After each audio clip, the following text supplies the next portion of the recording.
আমার লেখা একটি কবিতা, রূপহীন আয়না। তুমি চেয়েছিলে আমাকে নদীর মতো বাঁকিয়ে নিতে তোমার ডাঙার ইশারায়, তোমার আকাশের নীলে মিশে যেতে, তোমার গোধূলির আলোয় স্নান করাতে। আমি হতে চেয়েছি পাহাড়, যেখানে কুয়াশাও আশ্রয় নেয় অবাধে, যেখানে খাদের গভীরতাও সৌন্দর্য, যেখানে বৃষ্টির জল গড়িয়ে পড়ে আপন খেয়ালে।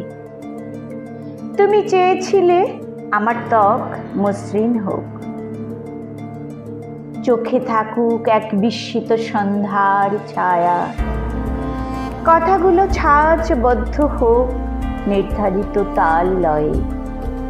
আর আমি চেয়েছি আমার চামড়ার ভাঁজে ভাঁজে তুমি পড়বে শৈশবের রোদ্দুর, আমার স্বরলিপিহীন কথাগুলোয় তুমি শুনবে পাথরের সঙ্গীত, আমার ছেঁড়া চাদরের ভাঁজে খুঁজে পাবে অরণ্যের ঘ্রাণ। প্রেম কি তবে এক রহস্যময় আয়না, যেখানে আমরা নিজেদেরই খুঁজে ফিরি অপরের চোখে? প্রেম কি কোনো খাতায় নিখুঁত আঁকা প্রতিচ্ছবি, যেখানে প্রতিটি রেখা প্রতিটি ছায়া কৃত্রিম হবে?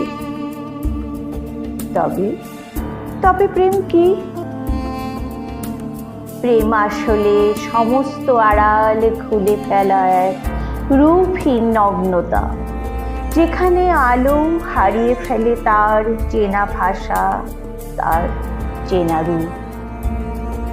আমি দেখি পথের ধুলোয় অসংখ্য পদচিহ্ন, কিন্তু সেই এক জোড়া পায়ের খোঁজ পায় না আজও, যে চলতে জানে অবিনিময়ের শর্তে।